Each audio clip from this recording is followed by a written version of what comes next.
वन्दे गुरुश्री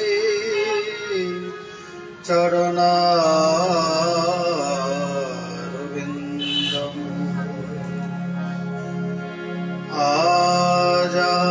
आजानुलम्बितभुजो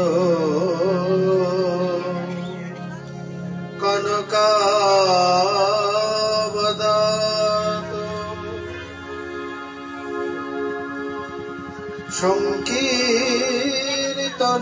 संकीर्तनैकपितरो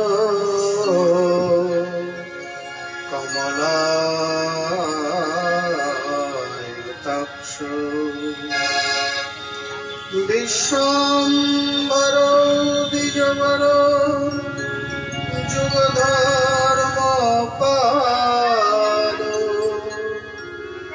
वन्दे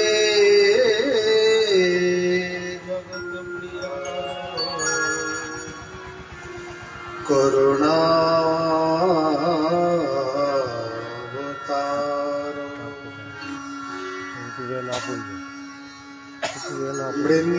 वृन्दावने विहरतो विविधैर्विनोदैः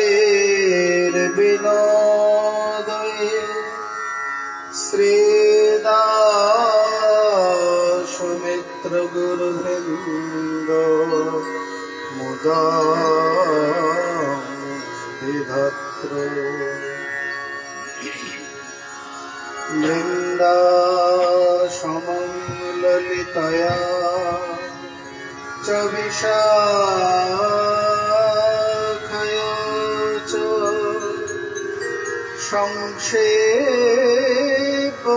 संक्षेपमूर्तिजुगयो चरणे प्रपद्ये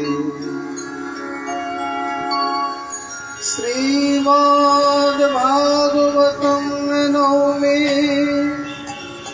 यस्यैकस्य प्रसादतः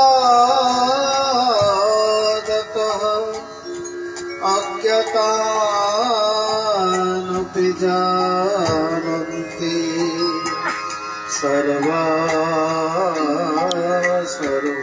सर्वभगवानपि स्वसुखनिवृत्तचेता तद्वदस्तन्नभाव अपजेतरुचिरलीला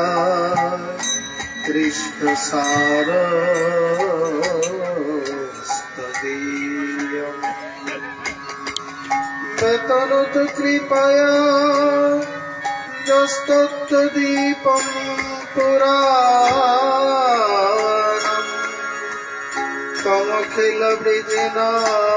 तमखिलवृजनागिनम् वैशसूनुं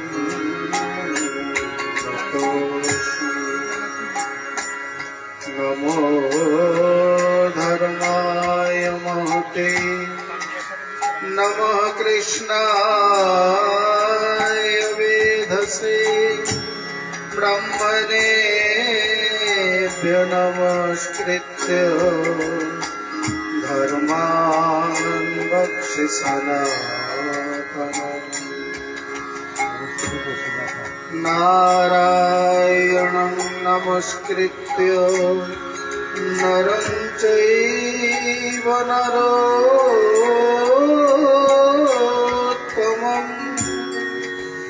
देवीं सरस्वतीं व्यासं ततो जयमुदीरये या दृष्टा निखिलाघुसङ्घुशमने स्पृष्टावपुपावने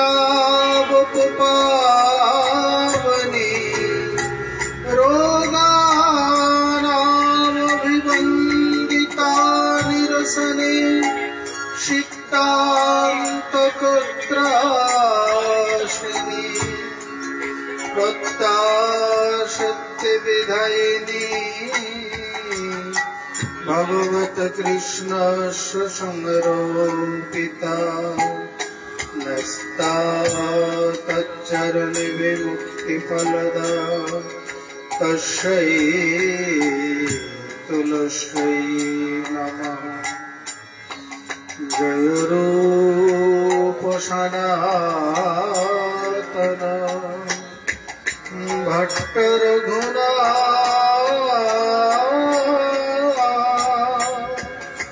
श्रीजीव गोपाल भट्ट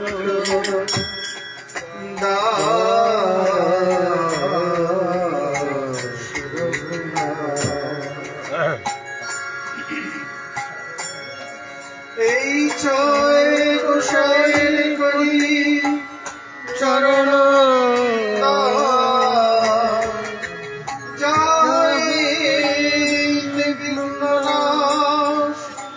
अभीष्ट पुरा मच्छा कल्पतरुभ्यश्च कृपा सिन्धुभ्यैव च पतितानां पावनेभ्यो वैष्णवेभ्यो नमो नमः। सहस्रता वैष्णवे चरणे नमस्कार। सब मिले चरण धूलि सुरेदार আমার।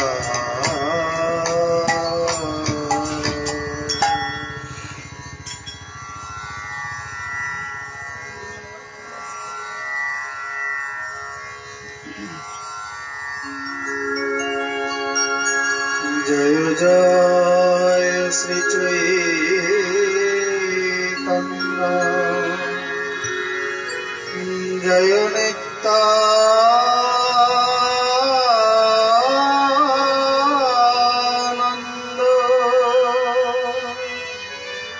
জয় অদ্বৈত চন্দ্র জয়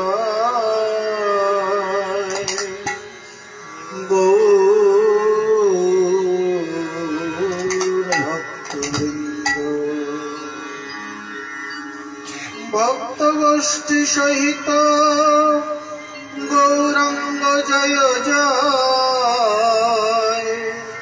सुनिले भागवत कथा भक्ति लाभ হয়। सुनिले भागवत कथा भक्ति लाभ হয়।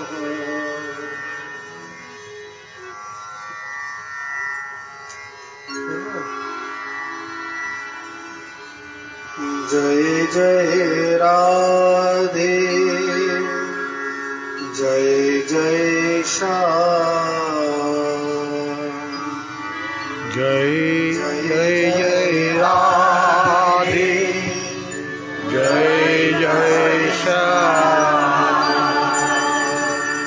जय जय श्री वृंदावन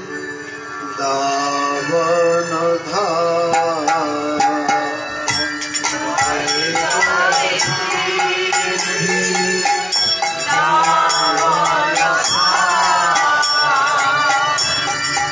जय जय राधे जय जय श्याम जय जय राधे जय जय श्याम जय जय श्री वृंदावन धाम जय जय श्री वृंदावन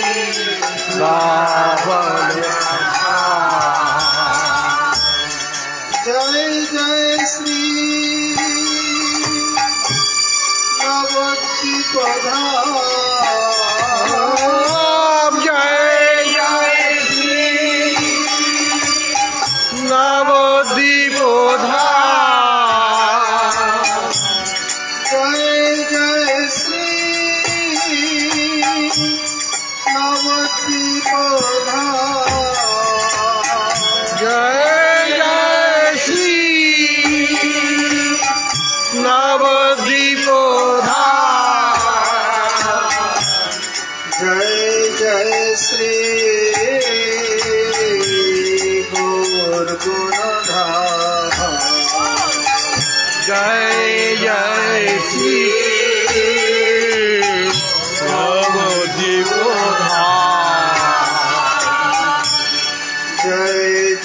श्री गौरगुणधाम। जय जय श्री नवदीप पावन राधे पावन श्याम पावन राधे पावन पावन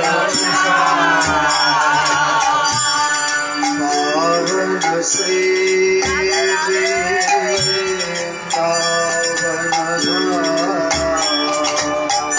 पावन श्री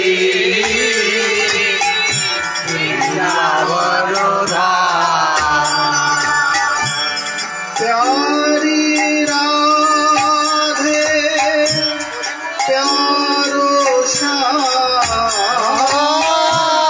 प्यारी राधे प्यारी प्यारी राधे प्यारो श्याम प्यारी राधे प्यारी प्यारे श्री वृंदावन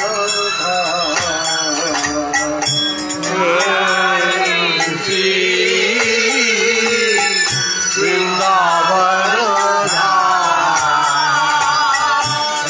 प्यारे श्री वृंदावन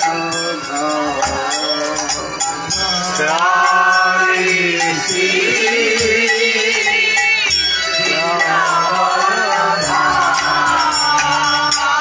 जय राधे जय जय श्याम जय जय राधे जय जय श्याम जय जय श्री वृंदावन जय जय श्री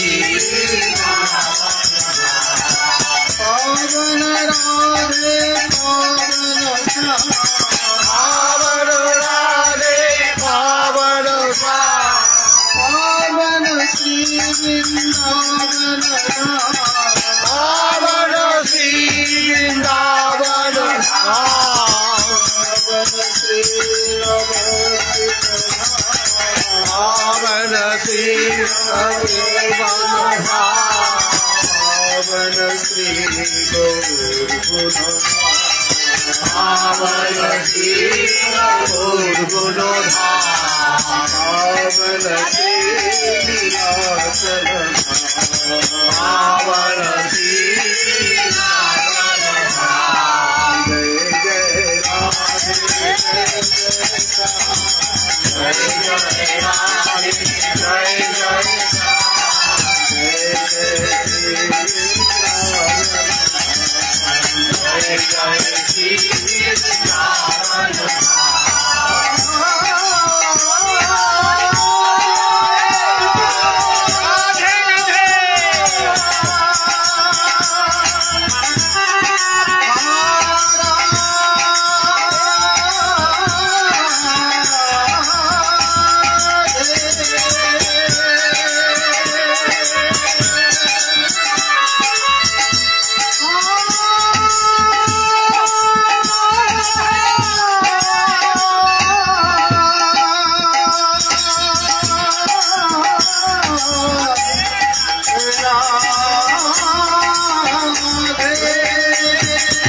जय जय राधे जय जय श्याम जय जय राधे जय जय श्याम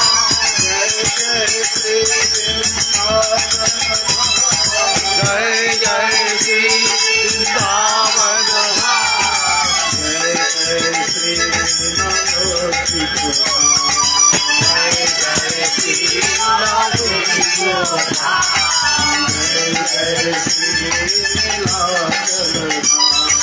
जय जय श्री वृंदावन जय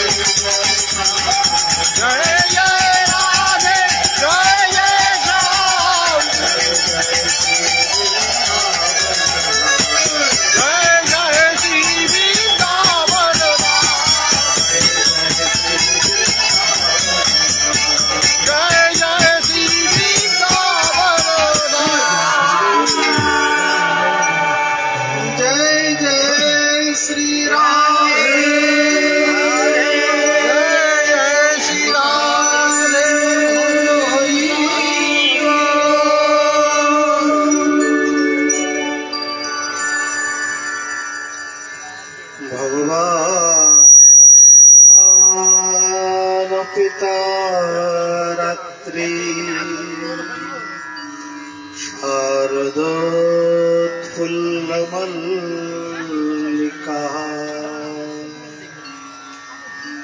विक्षरन्तो मनश्चक्रे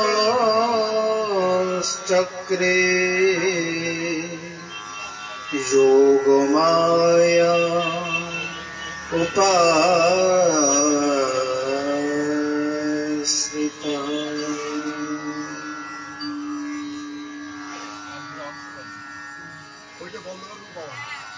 परमहंस परिव्राजक कुलमणि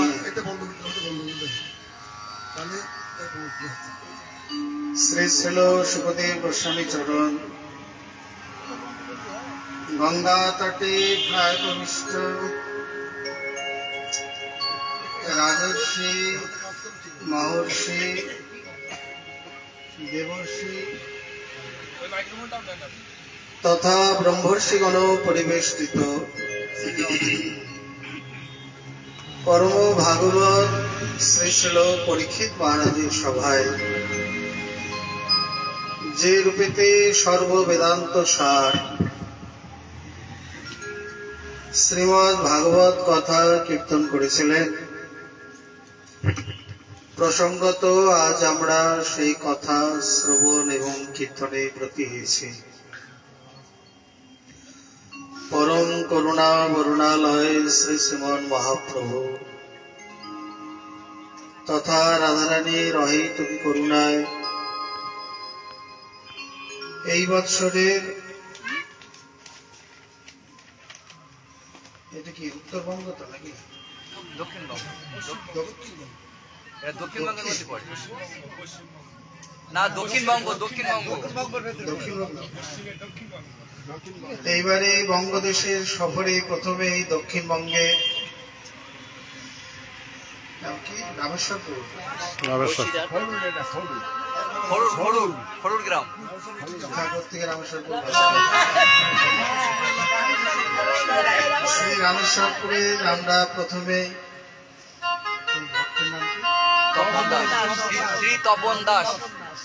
শ্রী তপন দাস মহাশয়ের গৃহে শ্রী হরিকথা কীর্তনের দ্বারা আমাদের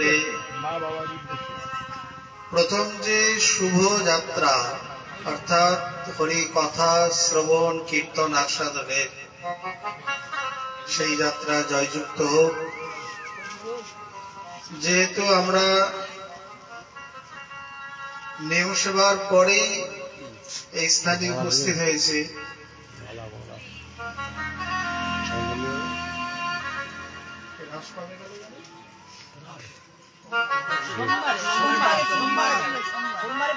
সোমবার যাই হোক এই রাস পূর্ণিমা উপলক্ষে বা শ্রী শ্রী নিয়ম সেবা ব্রত উদযাপন উপলক্ষে যারা যারা বৃন্দাবনে গিয়েছিলেন ব্যাসপীঠ থেকে তাদের সকলকেই জানাই সাদর সৎকার এবং ধন্যবাদ। এইভাবে প্রতি বৎসর গিয়ে নিয়ম সেবার মধ্যে শ্রী ধামে হরিভক্তি বিলাস বলছেন এক বৎসর যদি কেউ ধামে এটি উদযাপন করতে পারি তার যে মহিমা তা আমরা ব্যক্ত করতে পারি না। হরিভক্তি বিলাসে আরেকটি সুন্দর কথা আছে যে শ্রী ধ্রুব মহাশয়কে যখন দেবর্ষি নারদ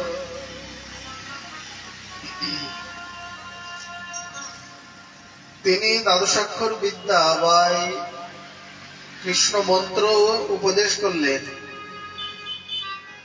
করেই বলছেন তুমি এই স্থান থেকে সোজা পূর্ণ মধুবনে বৃন্দাবনে চলে যাও।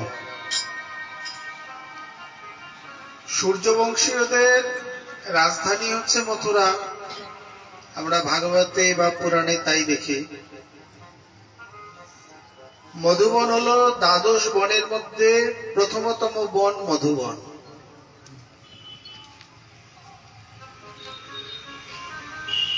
যদ্যপি বৃন্দাবনে অনেক কিছুই রয়েছে, তার মধ্যে আবার ভক্তমাল বলছেন কতগুলি সম্পদ নিয়ে বৃন্দাবনের সম্পদ। তার মধ্যে সর্বপ্রথম দ্বাদশ বন, দ্বাদশ উপবন, সপ্ত নদী, সপ্ত সরোবর, সপ্ত বট, সপ্ত গিরি মানে পর্বত, 84টি কুণ্ড আর 84টি কূপ মানে কুয়া, এই নিয়ে ব্রজের সম্পদ। এছাড়াও ব্রজে আরো ছোট বড় অনেক নদী, পাহাড়, সরোবর, বট ইত্যাদি রয়েছে। এগুলি তার মধ্যে মুখ্য।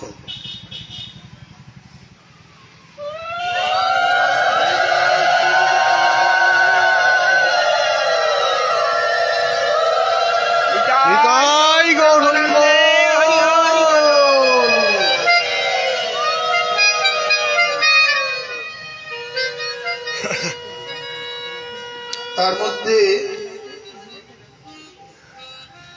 ভূতেশ্বরের পরেই হচ্ছে মধুবন, এখান থেকে শুরু। মধুবন, তালবন, কুমুদবন, বহুলাবন ইত্যাদি করে শুরু। বহুলাবন বলতে যেটাকে বর্তমানে বাটি গ্রাম বলে, বা বহুলা গ্রামের পরেই রাল গ্রাম, ছটিগেরা থেকে রাধাকুণ্ডে যেতে। এই বাটি গ্রামকে বহুলা গ্রাম ব্রজবাসীরা জানে না, এরা বাটি গ্রামই জানে। বাটি গ্রামে মানে আর এক মহাপুরুষ, ইনি এই গ্রামে সিদ্ধি লাভ করেছিলেন, তার নাম এই প্রকার এই বাটি বাবাই হয়ে গেছে। যাই হোক, এইভাবে দ্বাদশ বনের মধ্যে প্রথমে যে মধুবন, সেই মধুবনে বসে ধ্রুব মহাশয় তপস্যা করেছিলেন, যে জন্য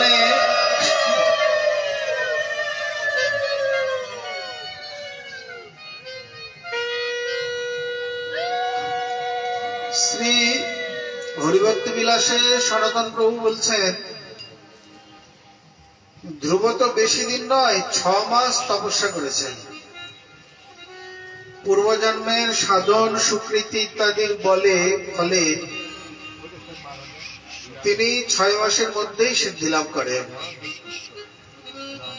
তার মধ্যে 1 মাস পড়ে গিয়েছিল নিয়ম সেবা মাস,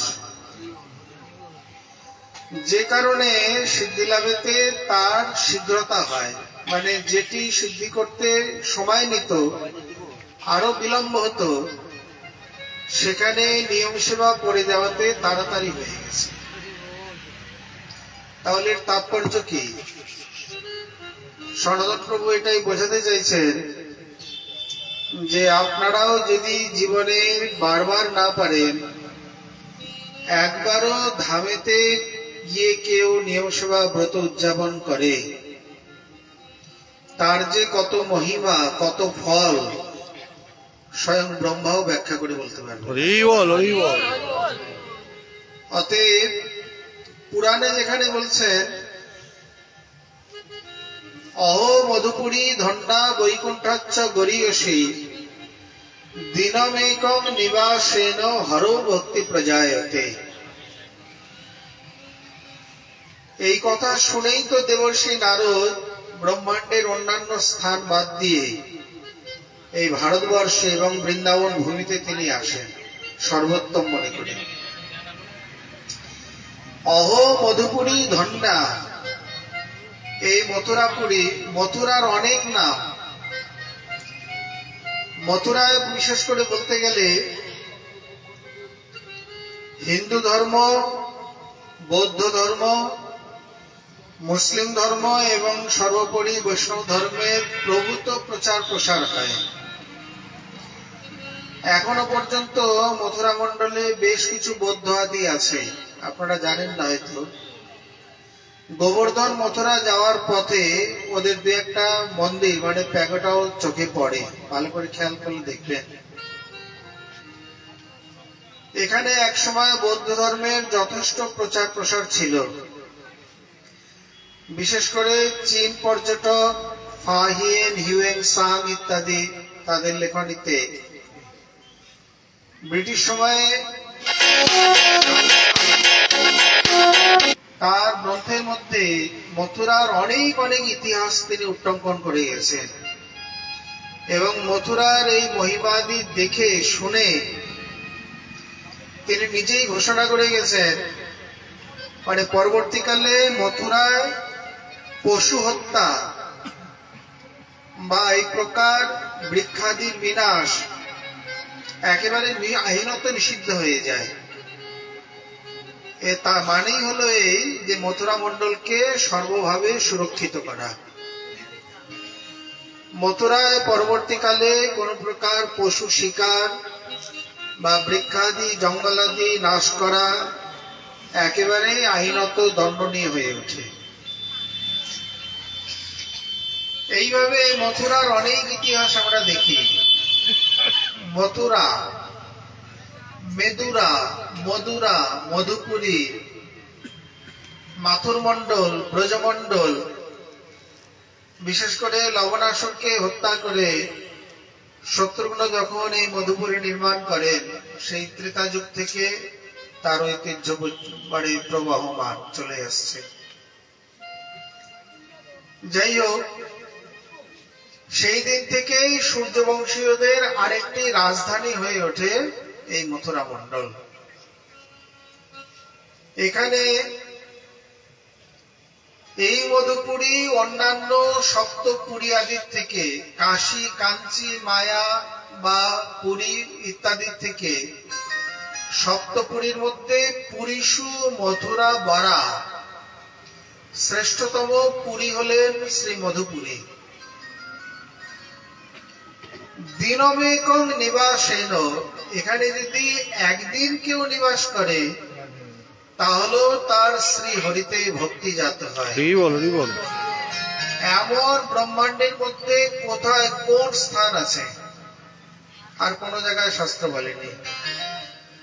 বলি শ্রী মধুপুরী কি জয়, বৃন্দাবন বিহারী লাল কি জয়।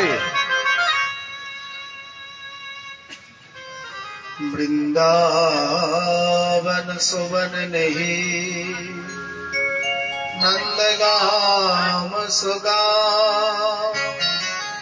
बंश बट सो बट नहीं, कृष्ण नाम सोना। বৃন্দাবন নামেতে বন, বৃন্দাবনের মতো কোনো বন হয় না, বৃন্দাবনের মতো স্থান হয় না। নন্দগ্রাম নামেতে গ্রাম, নন্দগ্রামের মতো কোনো জায়গা হয় না। যেমন নবদ্বীপ সম্বন্ধে বৃন্দাবন দাস ঠাকুর বলছেন, নবদ্বীপ হেন গ্রাম ত্রিভুবনে নাই, জহি অবতীর্ণ হইলা চৈতন্য গোসাই।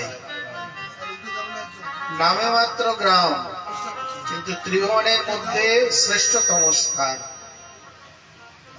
আর বংশী বটসো বট নেহি, বংশী বট নামেতে বট, যার তীরে দাঁড়িয়ে নিচে তার তটেতে যে বৃক্ষতলে তিনি রাশিতে বেণুবাদন করেছিলেন।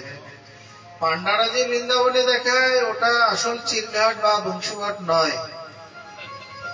চির মানে বসন, চির হরণ করেছিল যেখানে, সেটাই হলো চিরঘাট। আমরা ভাগবতের বর্ণনা অনুযায়ী পাই, আপনার রামঘাট, অক্ষয়বট ইত্যাদি হয়ে আগে যে তপবন আছে, তপবনই হচ্ছে যথার্থ কুমারীগণের আরাধনার স্থল। হেমন্তে প্রথমে মাসে নন্দব্রজ কুমারিকা, চেরুর হবিষ্য ভুঞ্জানা, কাত্তায়নর্চনব্রতম।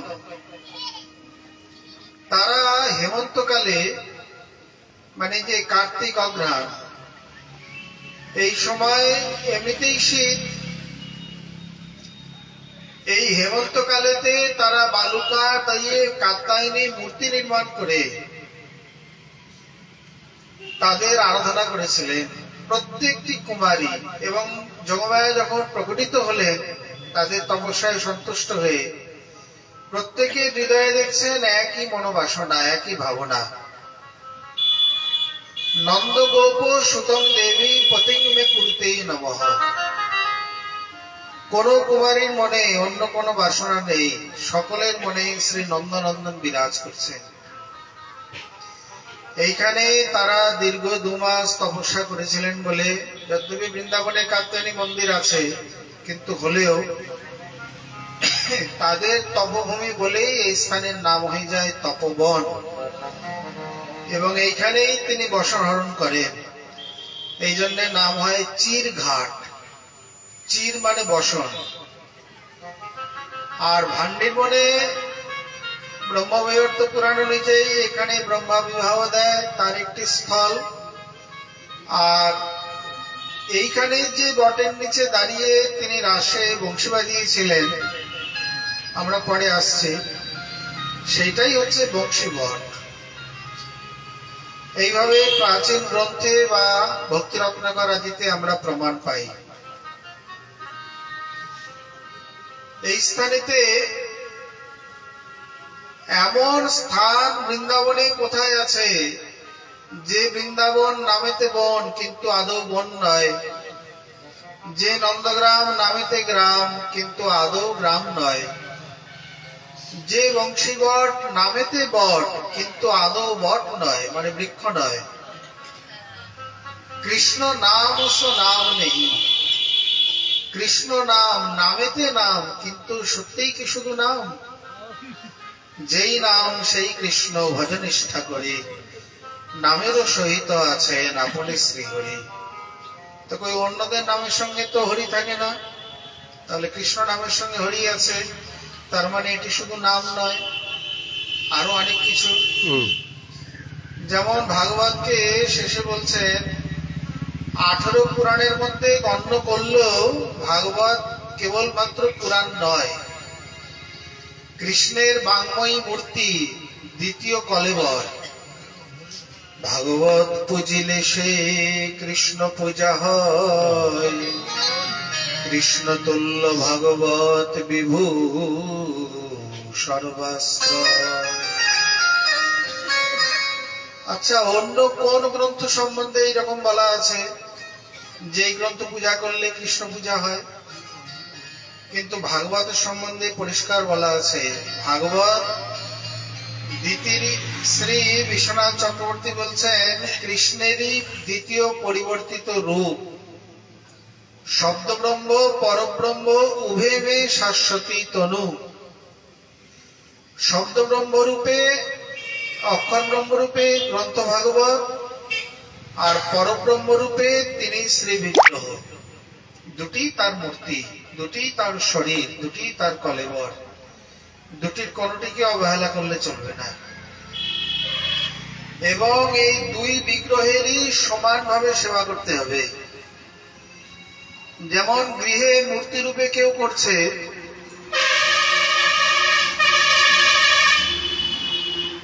আবার গ্রন্থরূপেও করতে হবে। অর্থাৎ এই জন্য বড় বড় মানে নৈষ্ঠিক ভক্তের গৃহে দেখবেন, বা প্রায় ভক্তের গৃহে ঠাকুরের আসনে গীতা, ভাগবত, চৈতন্য চরিতামৃত এক মূর্তি করে থাকে, এবং প্রতিদিন ঠাকুরকে ফুল তুলসী দেওয়ার পরেও এই গীতা ভাগবতে ফুল তুলসী দেয়, তারা দেওয়া উচিত, কারণ দুটি তার তনু। এবং প্রত্যেক দিন যেমন মালা, অর্চনা, ভোগ নিবেদন, আরতি ইত্যাদি দুই বিগ্রহের একইভাবে সমানভাবে সেবা চলবে, কাউকে বাদ দিয়ে নয়।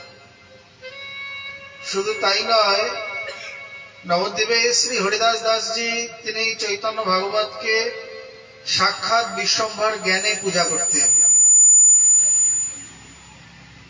দাউজি বৃন্দাবনে যে বলদেবের যে গ্রাম আছে, সেখানে শ্রী গৌরচরণ দাস বাবা ইনি চৈতন্য চরিতামৃতকে সাক্ষাৎ মহাপ্রভু জ্ঞানে সেবা করতেন। এইভাবে আমরা শাস্ত্রীয় প্রমাণ এবং মহৎ আচরিত প্রমাণ দুটোই পেয়ে থাকি। অতএব এটি প্রাচীন পরম্পরা, সকলে এইভাবে করে আসছে, আমাদেরও করা উচিত। দুই ব্রহ্মই দুই তনই আমাদের সমান সেবনীয়। এই স্থানে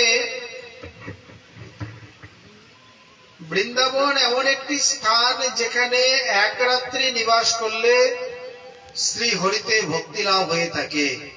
এমন স্থান ত্রিভুবনে, চতুর্দশ ভুবনে, ব্রহ্মাণ্ডে আর কোথায় আছে? কোথাও নেই।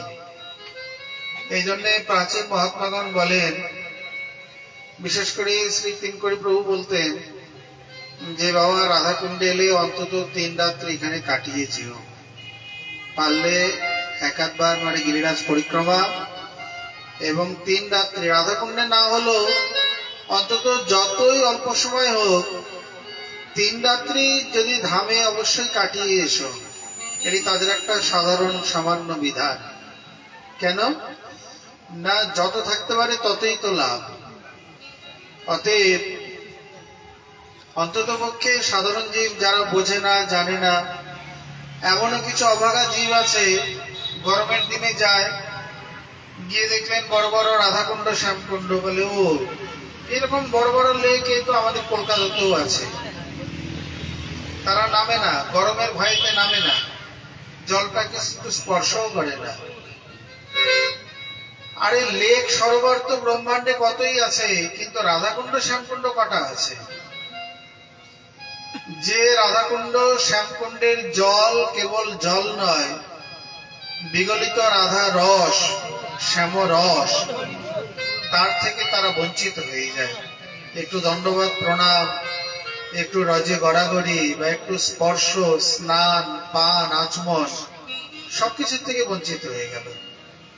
মানে ওই নদীর ধারে ঘর, অথচ সেই পিপাসায় মরে। সেই রকম নদীর ধারে এসেও যার পিপাসা মিটল না, এহেন অভাগাকে কে উদ্ধার করে? তবে যে ডুবিয়া মরে, কে তাহারে উদ্ধার করে?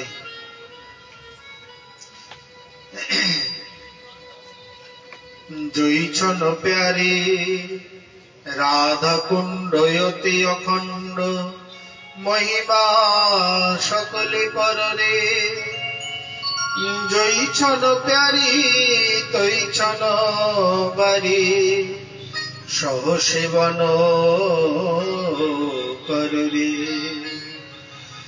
শ্যাম সম তীর্থ উত্তম, শ্যাম কুণ্ড জল রে, বারি পরশ মাত্র হবে কৃতার্থ, পাইবে ভক্তি ফল রে। দোহার যে উজ্জ্বল রস, বর্ণ বিপর্যয় করি, ভক্তগণে সুখ দিতে আছে স্বরূপ ধরি। তে কারণে ভক্ত স্বর করি ব্যক্ত, সে রসে করিয়া স্নান। কৃষ্ণের কৃপায় রাধা সম প্রেম, লাভ করে ভগবান। যেটা রস আমরা সেটাকেই সরোবর বলি, অক্ষরটা উল্টে দিলেই হলো রস, সর, সরোবর ইত্যাদি। সেটা নেই, সেটা এখানে সাধারণ জীব দেখছেন একটা জলাশয়, কুণ্ড, ভক্তগণ দেখছেন রাধারানীর বিগলিত রূপ, বিগলিত শ্যামরস, রাধারস। তত্ত্বে গিয়ে সাক্ষাৎ তারাই, কুণ্ডের মধ্যে কোনো ভেদ নেই। যথা রাধা প্রিয়াস্তস্য তস্য কুণ্ডং প্রিয়ং তথা। বিষ্ণুর অত্যন্ত বল্লভ